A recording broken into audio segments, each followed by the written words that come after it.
Pero más allá de eso, vamos a hacer una primera hora distinta. Una primera hora interactiva, sí, inusual, podemos decirlo. Pero como a mí la rutina no me gusta y... A usted yo creo que no le gusta el formato. No, a mí no me gusta la rutina. Y yo si puedo ir modificándola a medida que pasa el tiempo o cada tanto, algún lunes esporádico, yo no tengo ningún inconveniente. Pero este inicio de la primera hora no lo va a hacer ni usted ni lo voy a hacer yo. Lo va a hacer una... Avíseme con tiempo si algún día toca hacer la primera hora yo. Sí, sería bueno, ¿no? Avíseme, por favor. Lo va a hacer una joven muchacha, legisladora. Lo va a hacer este inicio la señorita Ofelia Fernández, que estuvo en Radio Con Vos. Le hicieron una nota y le preguntaron... ¿Qué le hizo Tenenbaum? No. Bueno. Y le preguntaron varias cosas, pero obviamente por su carácter de joven, recordemos que Ofelia tiene 22 años recién cumplidos. Mire usted. Y es legisladora porteña del Frente de Todos por Patria Grande. Le hicieron preguntas referidas a los jóvenes, a las jóvenes, y Ofelia decía más o menos esto.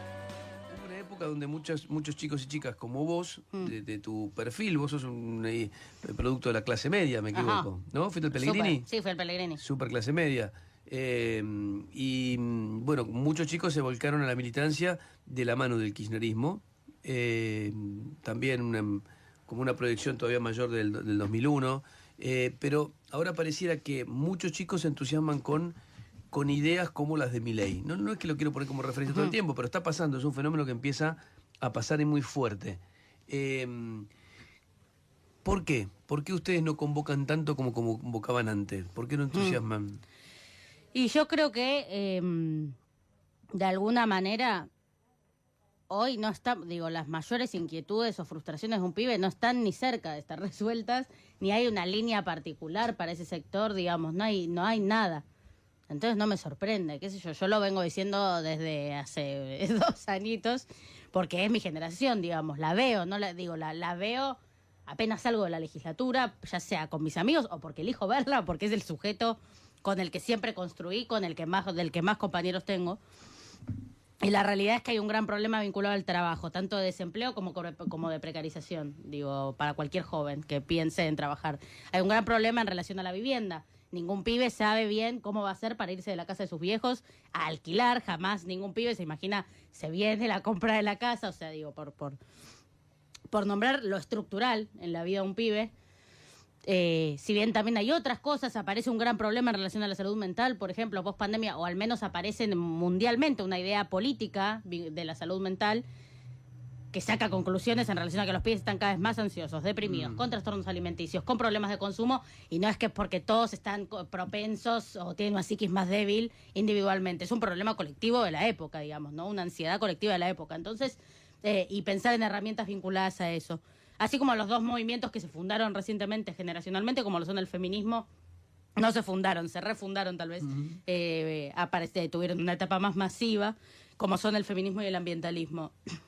Creo que hay muchas agendas que tienen fuerza o que tienen relevancia y trascendencia para la gente más joven, pero que no tienen respuestas claras de la política. Entonces, no es raro que muchos se encuentren en la antipolítica el descargo de problemas que, hoy no están resueltos. Hay que invitar a resolverlos, Hay algunos que ya tienen agenda programática concreta en la que se podría avanzar en algunos casos. Creo que es poder imaginar en ese sentido. El feminismo tiene varias cosas que viene diciendo en términos programáticos, vinculado a la agenda de cuidados, de la violencia de género y la justicia, en el caso de la población travesti trans, de acceso al trabajo y a la vivienda, en el caso del ambientalismo, la ley de humedales, la actualización de la ley de bosques, y así podemos seguir hablando. Pero ¿cómo cuesta que se aprueben esos proyectos? Sí, ¿no? por eso, es no cuesta? es que no hay ideas, no, tampoco hay voluntad en algunas cosas, y en otros casos no hay ideas. Creo que en cada incluso en el caso del feminismo y del ambiente, hasta incluso hubo un momento de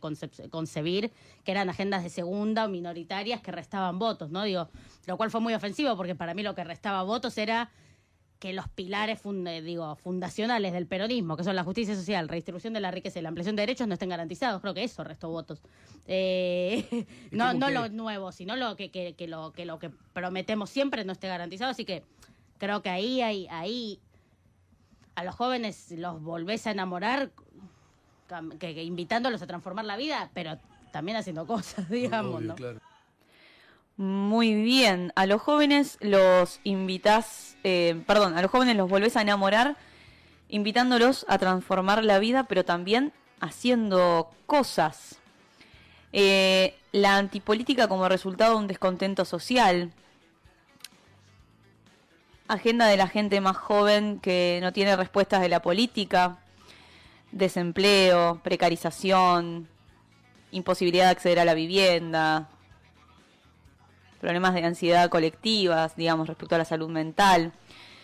Las enumero porque son algunas de las cosas que fue diciendo Ofelia en este momento, y porque algo que nos hemos preguntado en este programa también, que tiene que ver justamente con hacia dónde está yendo la juventud, hacia dónde están yendo los jóvenes y las jóvenes.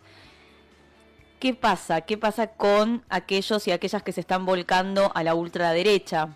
¿Qué pasa? Que hay un movimiento nacional y popular que no conmueve y que no convoca, cuando en otras épocas lo ha hecho.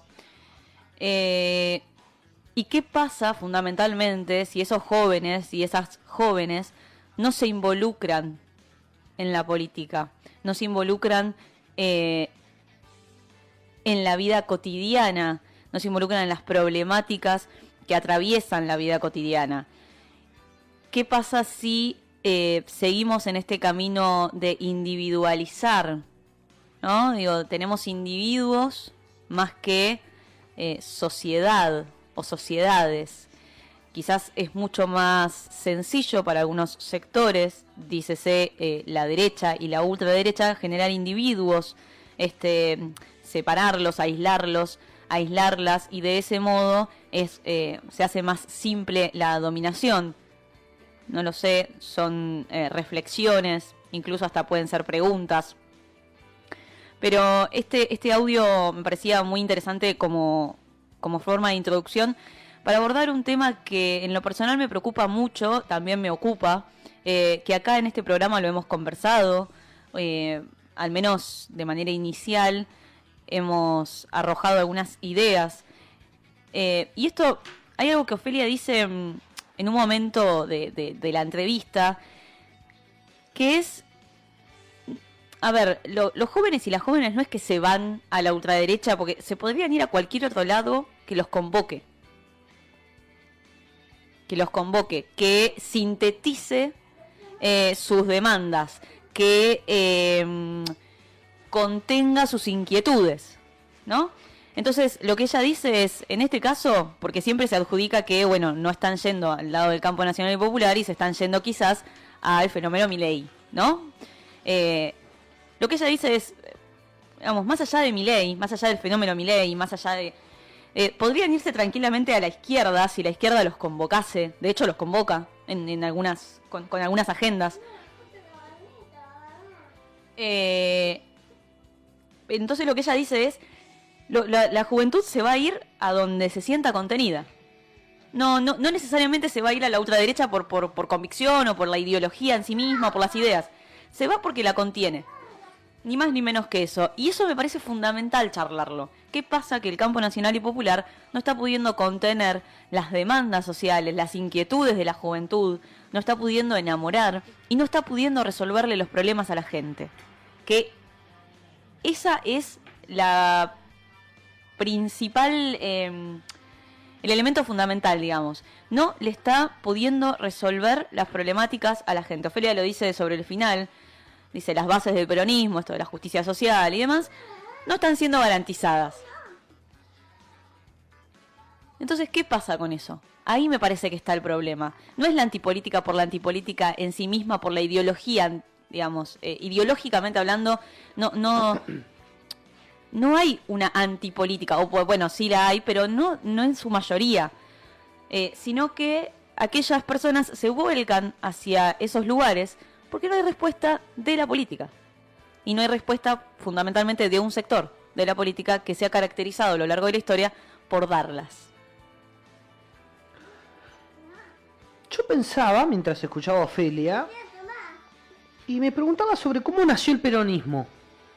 Aquel movimiento que fundó las bases de otro modelo de país posible. Hasta la llegada del peronismo nosotros solamente conocíamos el modelo agroexportador, que en la Argentina se manifestó muy fuertemente desde 1880 en adelante, donde básicamente se instauró las bases de nuestro país en ese modelo, en la agroexportación, en la conservación y en vender materias primas al exterior y concentrar las riquezas básicamente en el sector rural. Bien, el peronismo llega a la Argentina en el año 45, aproximadamente, un poquito antes, planteando un modelo de industrialización que un poco cristaliza lo que está sucediendo en el mundo, que es la aparición de Keynes y demás después de la crisis del 29.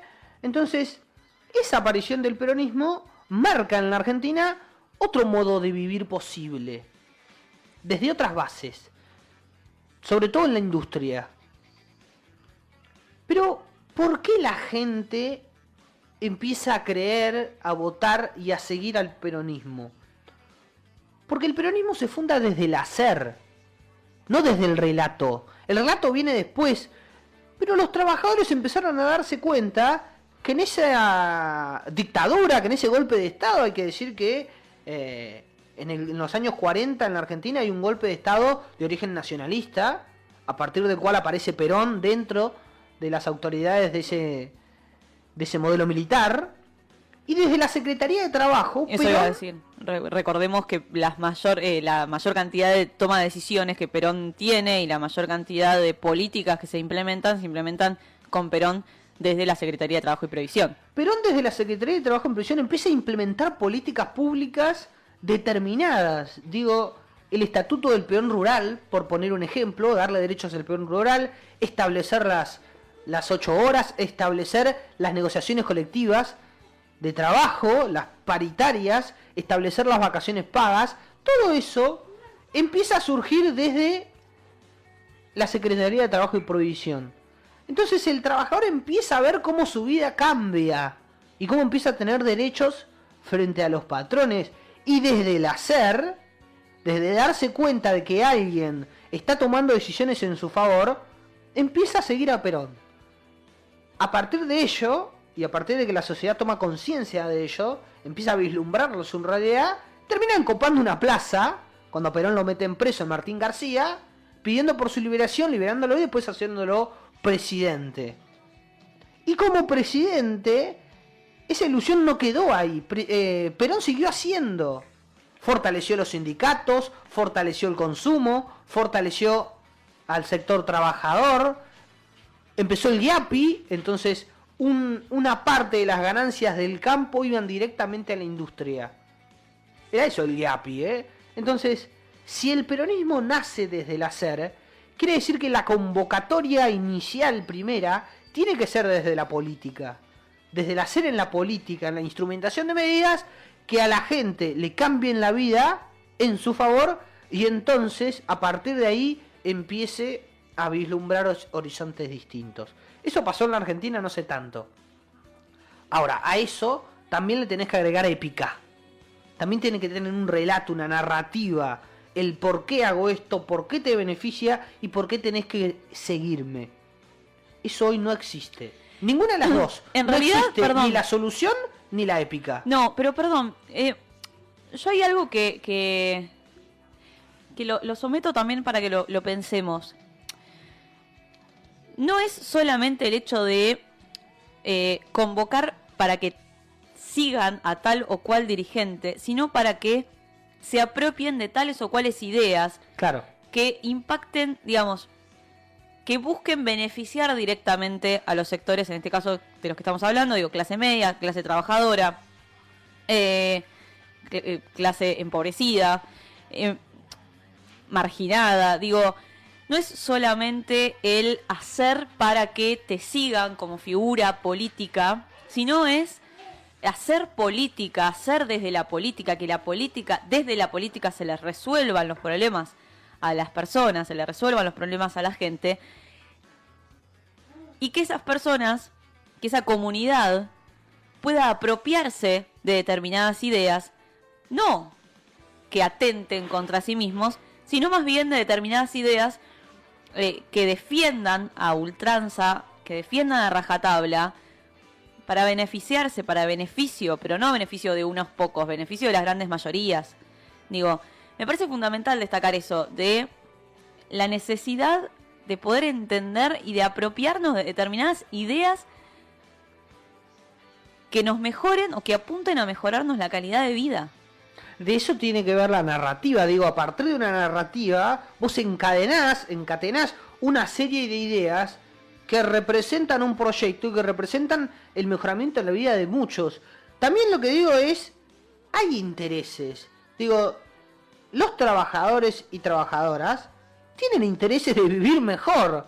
Tienen intereses de que su patrón les pague como corresponde, de que tengan vacaciones, de que se garanticen derechos. Vos como político tenés que representar intereses y tenés que decidir si querés representar a la sociedad rural o a los trabajadores. En eso también lo entendió el peronismo y supo de qué lado eligió de qué lado representarse. El asunto de hoy, para meterme un poco también en la antipolítica, es que ninguna de esas dos está. Hoy no hay una solución a los problemas, los graves problemas que tiene la Argentina desde hace ya 4 años por lo menos, no han visto resolución, sino más bien se han agravado. Pasó una pandemia en el medio y ahora encima una guerra y no hay solución. Digo, los alquileres no tienen una solución. Muchos estudiantes no han podido iniciar carreras por no tener un lugar donde vivir, porque no está asegurado y tienen que seguir viviendo con sus viejos. La inflación no parece tener una solución. Digo, venimos de consecutivamente obtener un 6% en el mes y vamos a tener un 5% en este o más. No está teniendo eso una solución. La distribución no está llegando. Y hay un montón de problemas que evidentemente siguen sin cauce. Y a eso se le agrega que tampoco hay una narrativa, que tampoco hay una serie de ideas que se van a poner en marcha y uno crea que eso va a encontrarle la solución a estos problemas que tenemos. Entonces, si la política no me resuelve los problemas, la política es responsable. Si la política es responsable, entonces voy a adherir a un discurso antipolítico. Porque al menos me está diciendo, ellos no te resuelven el problema, yo lo voy a solucionar. Voy a eliminar el Estado. Y a partir de la eliminación del Estado, eliminación del Banco Central y demás, una reforma laboral, jubilatoria y demás, a partir de ahí vas a encontrar soluciones. Eso sucede porque el Estado no te está garantizando esas soluciones. Entonces, el ejercicio de pensar el por qué nos va a ayudar a entender cómo evitarlo. Bueno, un buen factor para evitarlo es solucionarle los problemas a la gente. Ni más ni menos. Sobre todo cuando estás en el gobierno, que tenés esa responsabilidad, que tenés las herramientas, o uno cree que tenemos las herramientas, para solucionarle los problemas a la gente. Porque la política se basa principalmente en brindar caminos y en solucionar problemas. Si no lo hace, va a haber descontento. Y aparecen dirigentas, que canalizan ese descontento desde el antiestado, desde la antipolítica. Bueno, eso es un problema, sobre todo para el peronismo, que se basa en el hacer y que no está haciendo. Un poco en eso también se recuesta Ofelia Fernández para entender lo que está pasando con los jóvenes. Los jóvenes son los principales apuntados por la política en este sentido. Bueno, al no haber ni solución ni relato, es muy difícil. Sí, así es. Repito, digo, ella enumera algunas cosas, ¿no? Desempleo, precarización, imposibilidad de acceder a la vivienda, lo de la salud mental, que también no me parece un dato para nada menor. No, claro. Menos con una pandemia. Porque además es consecuencia justamente de la falta de decisión política para solucionarle la vida en este caso a los jóvenes y las jóvenes, ¿no? ¿Cuántas veces hemos charlado aquí y en privado, con amigos, con amigas, el hecho de que hoy es imposible pensar no solo en acceder a una vivienda propia, sino en alquilar? Cosa gravísima. Y en eso también, si me permiten un paréntesis, me quiero detener 2 segundos. Por lo menos en la ciudad de Tandil, esto ya lo dijimos, ya lo hemos dicho varias veces hasta el cansancio, pero me parece que haya que dejar de decirlo. La situación es muy grave en serio. Digo, no es joda. La gente está quedando en la calle.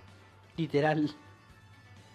Digo, a vos te sacan de un departamento, te dicen, bueno, hasta acá, o te aumentan exponencialmente, te lo llevan a valores que no los podés pagar, porque no condicen con tu sueldo, no condicen con tus ingresos. Y no importa, no interesa. Obviamente no estoy esperando que les interese ni a los dueños ni a las inmobiliarias. Eso está claro. Jamás esperaría nada de esos sectores. Tampoco espero nada de gobiernos de derecha. Pero de un gobierno que se autoproclama radical, espero que algo les hayan quedado de aquel radicalismo que supo ser revolucionario. Evidentemente no. Y tampoco les importa. Aún así, si bien en el fondo no espero nada, ni espero que lo resuelvan, porque a la vista está que no tienen la capacidad para hacerlo, o que no les interesa hacerlo, me parece que es un poco de las dos cosas, fundamentalmente una cuestión de intereses.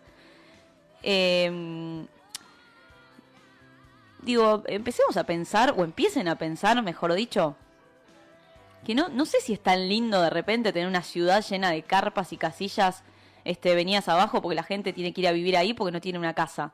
Cuando las casas están, porque si hay algo que abunda, por lo menos en Tandil, son casas. Pasa que si las tenemos vacías, si no las queremos alquilar, si las subimos mucho, los valores de los alquileres los subimos por las nubes, entonces la gente no lo puede pagar. Es que hoy se está dando el fenómeno problema de que hay departamentos vacíos durante 9 meses y en esos 3 meses te cobran el día en valores exponenciales, pero claro, el turista que viene a Tandil le puede pagar. Sí, porque claro. viene a eso, a hacer turismo. Entonces te paga el día una fortuna y vos ganás en esa semana exponencialmente superior que lo que ganás en el mes. Bueno, Pero hagamos algo muy sencillo entonces. Cerremos la ciudad y que sea Claro. solo una ciudad turística. que sea solo una ciudad Y turística. que nadie viva en la ciudad, Ahí solo tiene que vengan aparecer aquellos que puedan pagar. el Estado y decirte, bueno, hermoso, vos ganarás mucho, pero la gente tiene que vivir en un lugar. Vos tenés que alquilar por mes, fijar un contrato y no subir más que eso. Ahí tiene que haber un límite desde el Estado, porque en No, esta hay un libertad Estado municipal que claramente no le interesa. Eso está clarísimo. no se hace cargo. Hay un Estado municipal que no le importa. Que en todo caso habría que ver qué es lo que le importa y atacar lo que le importa. Si le importa que la ciudad esté linda. Y que los turistas la pasen bien. Y que los turistas la pasen bien, habrá que atacar esas zonas. Pero no se puede. Y sí. Qué sé yo. Y bueno, habrá que ir con las carpas y con las casillas a vivir en los lugares a los que al intendente quizás no le guste tanto. Le genere cierta incomodidad. Quizás si los turistas dejan de venir un poquito, la platita deja de entrar y entonces hay que buscar alternativas. Como por ejemplo que los pobres infelices que alquilan puedan acceder a una casa. Que no estaría tan mal, digamos. Ni siquiera estamos hablando ya de un terreno o de una casa propia, repito. Estamos hablando de que no podemos acceder a un alquiler. No tenemos garantizado el techo. Y techo sobra. Ni hablar tierra, ¿no? Digo, si hay algo que sobra en Argentina es tierra, pero no me voy a detener en eso porque es para largo debate y posiblemente lo abordaremos en no mucho tiempo, pero traeremos gente que también está interiorizada en el tema y tiene números en la cabeza que pueden dar cuenta de lo que decimos. Ponete este marco. Pero, un estudiante ojo, no no está es- encontrando un alquiler, un estudiante no está encontrando un trabajo y un estudiante no está pudiendo estudiar una carrera por estos dos factores. Tiene que seguir viviendo en la casa de sus viejos todavía. ¿Cómo esperan que crean la política un pibe que vive en esa situación? Es lógico que se enoje, que tenga bronca. ¿Y esa bronca quién la está canalizando hoy? Con sus modos. Bueno, ese es el gran problema que tenemos hoy. Sí, a ver, no solo es una política que no resuelve los problemas, sino es una política que no los interpela bajo ningún punto de vista. Y ahí hay una tarea gigantesca por delante. ¿Cómo volver a interpelar, en este caso, de lo que estamos hablando, que son los jóvenes y las jóvenes? cómo se los y se las vuelve a interpelar. En principio, gente haciendo. Garantícenle un estudio, por lo menos, digo, ¿no? Un lugar donde vivir y poder estudiar. Arranquemos por lo básico. ¿Qué es ¿Por lo qué estamos básico? pidiendo tanto? Techo, comida, Ya- acceso a la educación. Esto es otra característica del actual momento. Antes, lo básico estaba garantizado hace un tiempo no tan atrás, y uno pedía por más, por extender esa zona. Hoy está en duda lo básico. Hoy tenemos que reclamar por lo básico. Bueno, ¿qué nos queda? ¿Qué viene después? No, es que retrocedimos. Si estamos reclamando por lo básico cuando ya esa discusión había quedado un poquito atrás. Insisto, ¿se acuerda que antes los dos principales problemas de la Argentina eran las retenciones? No. El impuesto a las ganancias, no las retenciones. El impuesto a las ganancias Igual las retenciones también fueron un gran problema en la Argentina. y las cadenas nacionales. Había otros problemas. Grandes problemas. Yo hablo en los medios hegemónicos, esos dos ocupaban las 24 horas del día. Sí, hoy lo ocupa la interna igual. No lo ocupa que la gente se esté quedando sin casas. No.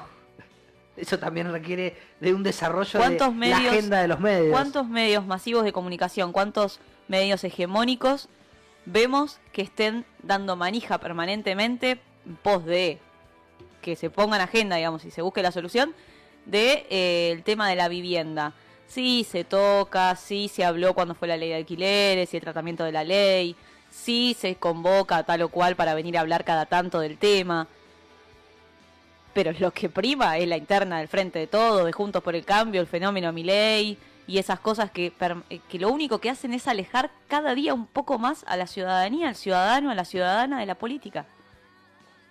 Y no es y no va a ser fácil volver a convocar. Va a ser una de las grandes tareas, y no de cara al 2023 porque es un año electoral. De cara a los años que vienen. No, claro. Yo por lo menos empezaría ahora con resolver algunas cosas, si no les molesta. El proceso de politización de la sociedad fue un proceso de años. Digo, se empezó a vislumbrar eso. Pero claro, insisto, desde el hacer, las personas empiezan a notar cambios en su vida y empiezan a interesarse y empiezan a militar esas causas que hicieron su mejoramiento de vida. Si eso no sucede, si no hay decisión y voluntad política para hacerlo, es muy difícil. Para defender al Estado, el Estado tiene que estar, tiene que ser concreto, tenemos que poder sentirlo todos. Si el Estado está ausente, ¿por qué lo voy a defender?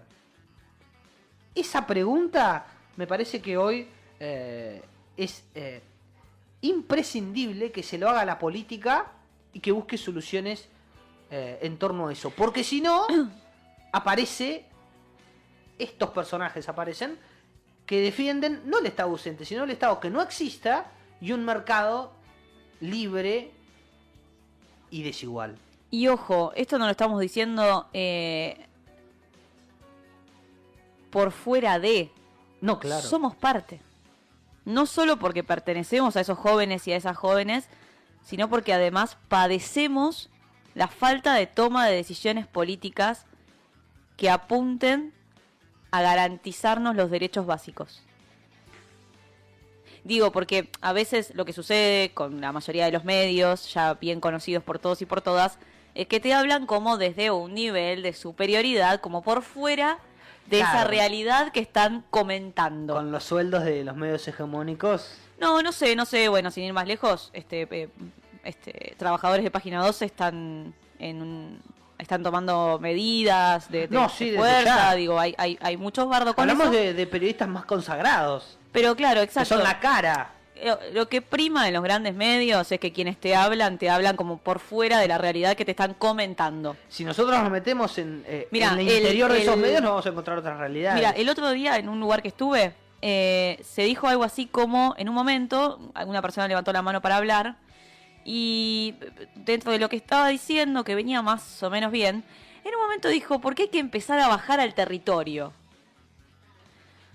Claro, y después muchos y muchas empezamos a corregirlo, Porque empezamos a decir, yo no tengo que bajar a ningún territorio, yo soy parte de ese territorio. Claro.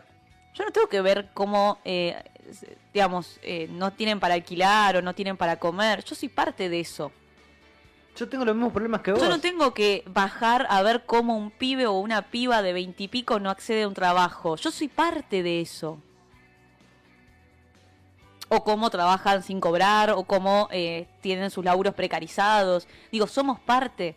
Y me parece que eso es fundamental aclararlo en un ambiente, como son los medios, en los que siempre se habla por fuera de, ¿no? Me da esa sensación, por fuera de esa realidad que se está comentando. En este caso, nosotros estamos hablando desde un lugar que nos preocupa y nos ocupa, fundamentalmente nos preocupa, pero que además lo vivimos, lo padecemos día a día, no solo porque somos jóvenes, sino porque además, digo, nos cuesta acceder a un alquiler, nos cuesta acceder a un salario digno, nos cuesta trabajar y que no sean trabajos precarizados. Y acá es donde además... es muy difícil. Vamos dándonos cuenta y siendo parte de que no todo lo podemos resolver nosotros.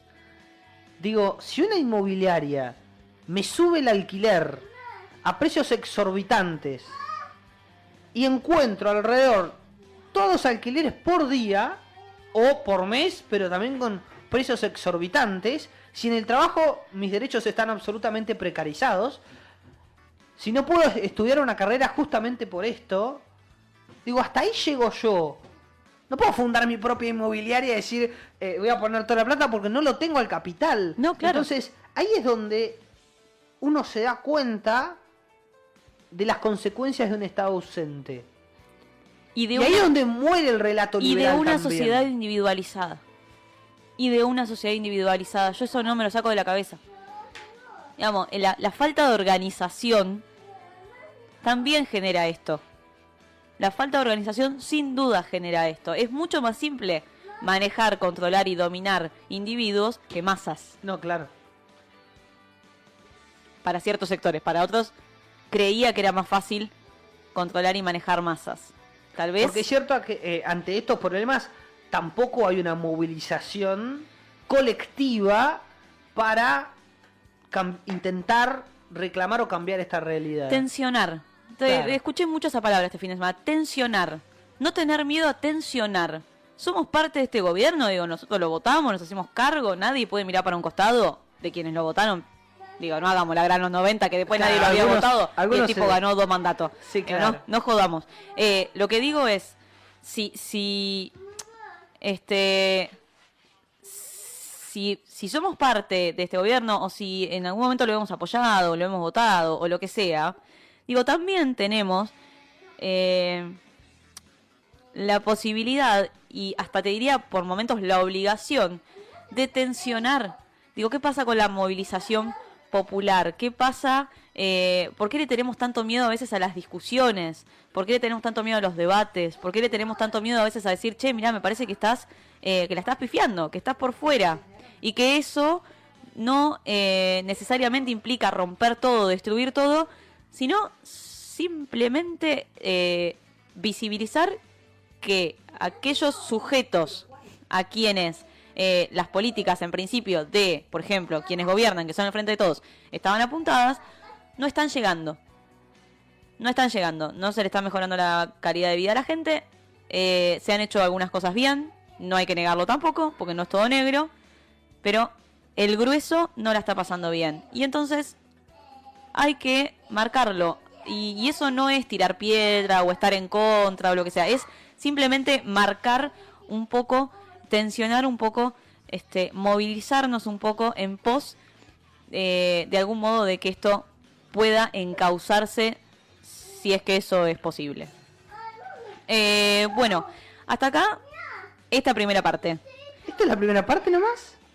Sí, yo ya estoy como para irme. Pero esta es la primera parte. Vamos a separar con algunas canciones, vamos a renovar mate. ¿Está bien el niño? ¿Qué está mirando? El niño ahora está mirando Huevos Sorpresas. Huevos Sorpresa. La granja de Zenón. Ay, la granja de Zenón, la odio, la granja de Zenón. La odio con todo mi ser a la granja de Zenón. ¿Cómo versaba una canción? Chumba, ¿cómo era? No, esa no es de la granja de Zenón. ¿No es de ahí? No, La de la granja de Cenón es la vaca Lola, por ejemplo. Ah, la vaca Lola, claro. Cómo pasar de hablar de política a hablar de la vaca Lola. Gallo Bartolito. Pueblada, esa es la solución. Esa es la respuesta, La a todo. respuesta a todo es Pueblada. Cuando no sepas qué hacer, vení acá, que nosotros tampoco. Imagínese Pero por que lo hablamos menos de- te prometemos un espacio para reflexionar, para pensar y para debatir. Un espacio abierto para que podamos seguir construyendo la comunicación y de alguna forma la realidad, si eso es posible.